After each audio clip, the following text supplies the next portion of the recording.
अस्सलाम वालेकुम, मेरा नाम डॉक्टर फरताश है और मैं बुनियादी तौर पे एक यूरोलॉजिस्ट हूँ। मैं college of physicians and surgeons का फ़ेलो हूँ और आज जिस मौजू पे मैं आपके लिए वीडियो लेके आ रहा हूँ वो है पेरिनियल ट्रॉमा। पेरिनियल ट्रॉमा बुनियादी तौर पे आपके नाज़ुक अज़ा,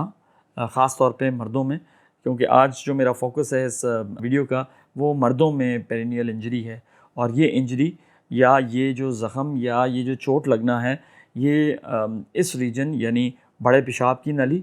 यहाँ से आप बड़ा पेशाब करते हैं और आपके खसियों के दरमियान या उससे थोड़ा सा आगे जो चोट लगती है उसको हम पेरिनियल का रीजन कहते हैं, या इस रीजन में या इस जगह पे जो चोट लगती है उसको पेरिनियल इंजरी कहा जाता है। अब ये चोट बहुत से तरीके से लग सकती है। कोई भी चीज़, फॉर एग्ज़ाम्पल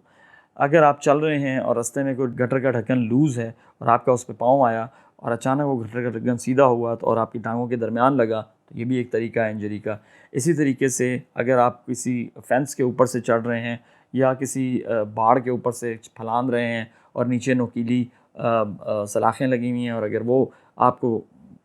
इंजरी करती है या वो ज़ख़म करती है तो वो भी एक तरीका है जिससे आपको ये ज़ख़म हो सके। इसके बहुत से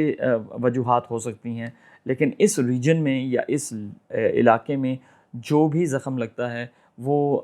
उसके कॉन्सिक्वेंसेस हैं और उसके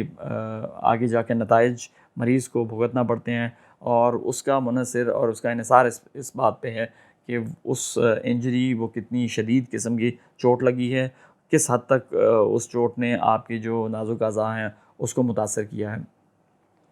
बहुत सी दफ़ा बल्कि इस पे 2010 में एक रिसर्च भी आई थी कि जिस पे उन्होंने ये लिखा था कि हमें ये मज़ीद तहकीक करने की ज़रूरत है कि जो आप बाइसिकलिंग करते हैं, जो साइकिल चलाते हैं, उसकी जो सीट है वो नोकीली होती है, तो वो कितनी इंजरी कॉज़ कर सकती है आपके इस रीजन को, इस जगह पे। बिकॉज़ यहाँ पे इंजरी हुई हुई या यहाँ पे चोट लगी हुई आपको बहुत सी अलामात का बायस बन सकती है। फॉर इंस्टेंस जिन लोगों को ये चोट लगती है, एक तो ये चोट अचानक भी लग सकती है और ये चोट हल्के-हल्के लगती रहे और मुसलसल उसके बाद काफ़ी अर्से बाद उसके नताइज आएँ, तो ये भी एक सूरत हाल है जिसमें फ़ॉर एग्ज़ाम्पल जिस तरह मैंने अभी ज़िक्र किया बाइसिकल का। इसके अलावा अगर आप घुड़सवारी की शौकीन हैं तो उसमें भी ये हो सकता है। अगर आप मोटरसाइकिल के शौकीन हैं और आपका जो मोटरसाइकिल की सीट है वो सख्त है तो उससे भी आपको ये बार-बार इंजरी हो सकती है। सो एक्यूट इंजरी भी हो सकती है फ़ौरी तौर पे, जिस तरह मैंने अभी वो गटर के ढक्कन की मिसाल दी या आपके बाड़ के ऊपर चढ़ने लगे हैं उसकी मिसाल दी, या समटाइम्स अगर आप किसी सर्जिकल प्रोसीजर में गए हैं और सर्जिकल प्रोसीजर की वजह से आपको इंजरी या चोट आई है तो वो भी एक रीज़न हो सकती है। तो ये 2 तरह की इंजरीज़ हैं कि एक अचानक लगी और उसके नताइज आ गए और एक आहिस्ता-आहिस्ता हो रही है और उसके बाद उसके नताइज आपके सामने आए। जो अचानक होती है उसमें आम तौर पे पेशाब में खून आता है, पेशाब समटाइम्स करने में मुश्किल होती है, मरीज़ को पेशाब समटाइम्स रुक जाता है उसका, समटाइम्स उसको मर्दाना कमज़ोरी हो जाती है, समटाइम्स उसका पेशाब की धार कमज़ोर हो जाती है। तो ये बहुत सी अलामात हैं जो हो सकती हैं। समटाइम्स उसको अगर नर्व की इंजरी है तो उसको ये पूरे इलाके में कुछ महसूस होना ही बंद हो जाएगा। इन सारे अलामात के साथ जब एक मरीज़ मेरे पास आता है या हमारे क्लिनिक पे आता है तो हमें उसको एवेल्यूएट करना पड़ता है कि इसको नंबर 1 की इंजरी हुई क्यों है, और अगर ये इंजरी हुई है तो उसके जो नताइज हैं वो किस किस्म के होंगे ताकि हम पेशेंट के साथ वही कम्युनिकेट कर सकें। यहाँ पे याद रखें कि बड़ा पेशाब की नाली भी यहीं से गुज़र रही है और यहाँ पे छोटे पेशाब की नाली भी गुज़र रही है। यहाँ पे वो अज़ा भी गुज़र रहे हैं जो एक मर्द को होशियारी देते हैं, सख्ती आती है उसके नफ्स में,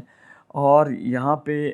वो अज़ा भी गुज़र रहे हैं जिससे आप इससे महसूस, यानी अगर आप इस जगह को हाथ लगाएंगे तो आपको जो महसूस होता है वो भी इसी इलाके से, जो आसाब हैं वो गुज़र रहे हैं जिनको हम इंग्लिश में नर्व्स कहते हैं। तो ये तमाम चीज़ों को हमें इवैल्यूएट करना पड़ता है कि ये इंजरी किस एक्सटेंट की है और उसी के मुताबिक फिर हमें मरीज़ का इलाज भी करना पड़ता है। बिलअमूम जो पेरिनियल इंजरीज़ हैं और जो ब्लंट ट्रॉमाज़ हैं, मतलब ये है कि जिसमें कोई चीज़ अंदर नहीं घुसी और बाहर से चोट लगी है, वो इस चीज़ का बायस बन सकती हैं कि आपको पेशाब की नाली जो है वो उस पे ज़ख़म आए और वो तंग हो जाए, और ऐसी सूरत हाल में हमें पेशाब की नाली को रिपेयर करना पड़ता है ताकि मरीज़ को जो उसके पेशाब में मुश्किल है उसको दूर किया जा सके। लेकिन उससे पहले हमें बहुत से टेस्ट कराने पड़ते हैं और ये देखना पड़ता है कि मरीज़ का जो जिस तरह मैंने पहले अर्ज़ किया, इंजरी या जो ज़ख़म आया है वो किस एक्सटेंट तक है, कितना ज़्यादा है, और उसके आगे चल के उसको ज़िंदगी में क्या क्या प्रॉब्लम्स आ सकती हैं। इसी तरीके से अगर यहाँ पे खून की शरेआन जो है वो फट गई है तो आपको सख्ती आ सकती है पीनस में, और वो सख्ती जो है वो बरकरार रहती है, और उसके लिए भी हमें देखना पड़ता है कि इसको कम करने के लिए या इसको गिराने के लिए हमें क्या तदारुत करना है। और समटाइम्स वो उसको गिरने में बहुत प्रॉब्लम्स आती हैं, और मरीज़ को उस सख्ती की वजह से आगे चल के ज़िंदगी में ये पॉसिबिलिटी है कि उसको सख्ती आना बंद हो जाए।